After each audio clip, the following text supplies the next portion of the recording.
गरीब मायका। मोहिनी के 3 बेटे थे। पति खूब अच्छा कमाता और बड़े घर के ऐश सब था मोहिनी के जीवन में। लेकिन एक चीज जो नहीं थी वो थी सुकून। मेरी बहन और मेरा भाई दोनों गरीब, लेकिन मैं मेरे पास तो नोट की बरसात है। तभी मोहिनी की बहन बीना उसके दरवाजे आ जाती है। अरे मोहिनी कैसी है? मेरे घर में ना सिलेंडर खत्म हो गया है। तेरे पास तो इतने पैसे हैं, भरवा देना मेरा सिलेंडर। पैसे जैसे ही आ जाएंगे मैं दे दूंगी। तभी मोहिनी का पति राकेश आ जाता है। क्या है बिना, ये अपने घर की परेशानी हम लोगों के घर ना गाया करो।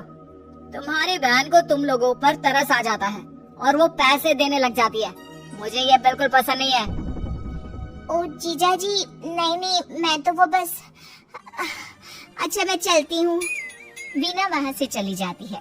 उसके जाने के बाद अच्छा किया जो आपने सुना दिया। अरे न जाने क्या सोचकर मेरे घर आ जाती है कि जैसे यहाँ तो भंडारा भरा है। अरे कितना तो दे दिया। अच्छा जी जरा 1000 तो देना। वो बिन्नी दीदी है ना, उनके घर जा रही हूँ। उनका पोता हुआ है तो मुंह दिखाई दे दूंगी। हाँ, उन लोगों के आगे तो शो ऑफ किया करो। वो खुद को बड़ा अमीर शो करते हैं ना, दिखा दे कि तू भी किसी से कम नहीं है। हाँ जी, इसी के लिए तो जा रही हूँ। मोहिनी तैयार होकर अपनी बुआ की बेटी के घर जाती है, जहाँ उसके पोते का कार्यक्रम चल रहा होता है। वहाँ वीना भी आई होती है। अरे वीना, क्या जरूरत थी यहाँ आने की? तेरे घर पर गैस नहीं है तो वो भरा लेती। क्या करूँ मोहिनी, बुआ को बुरा लग जाता नहीं जाती तो। वैसे मेरे पास एक जोड़ा बच्चे का कपड़ा रखा था, वही अपनी चांदी की पायल के साथ देने जा रही हूँ। घर पर गैस थी नहीं, सोचा परिवार यहीं खाना खा लेगा, बाकी सुबह का सुबह देखा जाएगा। मोहिनी को बहन पर दया आ जाती है। वो पर्स से 1000 रुपए निकाल कर दे देती है। ले बिना, लेकिन पैसे वापस कर देना, तेरे जीजाजी हिसाब लेते हैं। मोहिनी भी क्या करती, गरीबी में बहन का सहारा ही उसके जीवन जीने का आधार था। फिर एक रोज, सुनिए, भाई के घर बेटी हुई है, मुझे माँ के पास जाना होगा। अरे उस घर में ना कूलर है ना एसी, कैसे रहोगी तुम?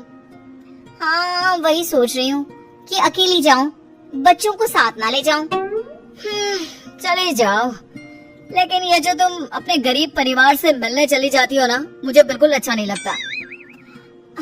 पता नहीं मैं भी कैसे मैनेज करती हूँ, लेकिन क्या करूँ।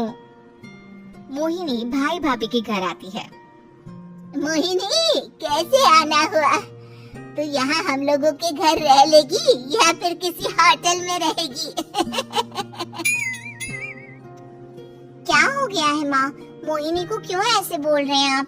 अरे तू नहीं जानती अपनी ननद को, पैसे वाली है ना, तो ऐड कुछ ज्यादा ही है। मोहिनी को माँ की बात का बुरा नहीं लगता है, क्योंकि उसे पता ही नहीं चलता कि माँ उसे जली कटी सुना रही है। वो भाभी की बच्ची के साथ लेन देन करती है और वहाँ से चली जाती है। उसके जाने के बाद, माँ क्यों आप मोहिनी को इतनी सारी बातें सुनाती हो? भाई का बेटा बोल पड़ता है। माँ क्योंकि दादी जानती है कि बुआ के अंदर घमंड है। सही बोल रहा है मोहन, बहू भले तुझे ना दिखता हो, लेकिन मुझे और मोहन को दिखता है कि वो कितनी घमंडी है। मोहिनी मायके आती है, जहाँ गरीबी के कारण चीजें कम होती है। इस मोहन के बच्चे को काम पर लगा दो ना, किसी दुकान या किसी होटल में, बर्तन धो लिया करेगा, कम से कम 4 पैसे और आएंगे घर में। देख मोहिनी, माना तेरे पास पैसा है, लेकिन तेरे भाई के दिन इतने भी बुरे नहीं चल रहे कि वो अपने बच्चे की पढ़ाई रुकवा कर उससे बर्तन धुलवाए। मोहन माँ की ओर देखता है, जैसे आंखों से बोल रहा हो, देख लिया बुआ का हाल। हाँ मोहिनी, बात तो सही है, लेकिन अभी मोहन को पढ़ना है। आखिर तुम भी तो अपने दोनों बेटों को पढ़ा रही हो ना। मेरे बेटों से कैसे कंपेयर कर सकती हैं आप? अरे वो तो कलेक्टर बनेंगे।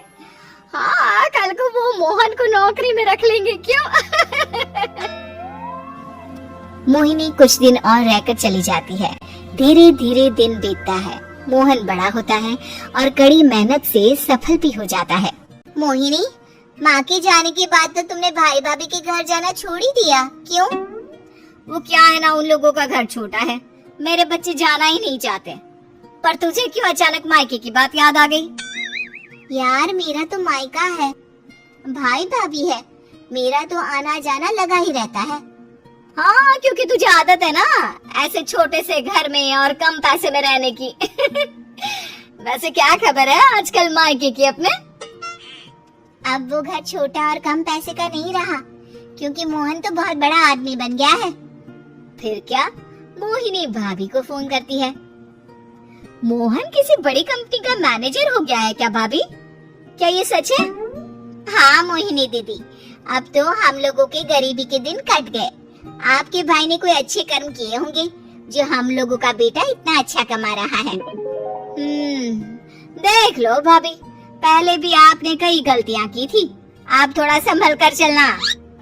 भाभी को मोहिनी की बात समझ में नहीं आती कि वो क्या कहना चाहती है। फिर एक दिन वीना मोहिनी से कहती है, मोहिनी, हमारा भतीजा मोहन अच्छा कमा रहा है, क्यों ना मैं अपने बेटे की नौकरी के लिए उससे बात करूं? अरे बुआ का बेटा है, ये सोचकर मदद तो करेगा ना? हाँ हाँ, क्यों नहीं करेगा, उसके बुरे दिन में तो हम भी खड़े थे। मोहन को वीना फोन करती है और अपने बेटे की मदद करने की बात करती है। हाँ हाँ बुआ, क्यों नहीं, आप सिद्धार्थ को भेज दें, मैं अपनी ही कंपनी में उसकी नौकरी करवा देता हूँ। दिन बीतते हैं, अब वीना के हालात भी अच्छे हो जाते हैं। क्या बात है वीना, तूने भी कार ले ली, वो भी इतनी अच्छी? हाँ मोहिनी, अपने भतीजे के कारण तो हम लोगों के दिन अच्छे हो गए। उसने सिद्धार्थ की नौकरी लगवा दी है, वो भी शानदार। ठीक है, लेकिन पैसे ख्याल से खर्च करना। वो क्या है ना, पैसे आने आसान है लेकिन संभालने मुश्किल। मोहिनी घर पर अपने पति से बात करती है। देखो ना, सबके पास पैसे हैं, एक वक्त था जब मैं ही अमीर हुआ करती थी। लगता है कि ज्यादा दिन नहीं रह पाओगी, मेरी नौकरी को कुछ साल ही बचे हैं और तुम्हारे दोनों लड़के निकम्मे हैं। उन लोगों को बोलो ना कि नौकरी करें। तभी वहाँ मोहिनी के बेटे भी आ जाते हैं। अरे हमें क्या मोहन समझा है जो दिन रात गधे की तरह काम करते रहे? खैर, दिन फिरते हैं और मोहिनी के पति की नौकरी भी खत्म हो जाती है। मोहिनी क्या करे, थोड़े से पैसे में गुजारा नहीं हो रहा है, तो क्या करे, मेरी समझ में कुछ नहीं आ रहा। मोहन को बोलो ना कि वो इन दोनों के लिए नौकरी देखे, जैसे सिद्धार्थ के लिए नौकरी देखी है। मोहिनी क्या कहती, उसे अपने वो दिन याद आ जाते हैं जब उसने भाभी से मोहन को नौकर बनने की सलाह दी थी। क्या हो गया, क्या सोच रही हो मोहिनी? यही कि वक्त कभी भी किसी का भी पलट सकता है, ऊपर वाले से डर कर रहना चाहिए।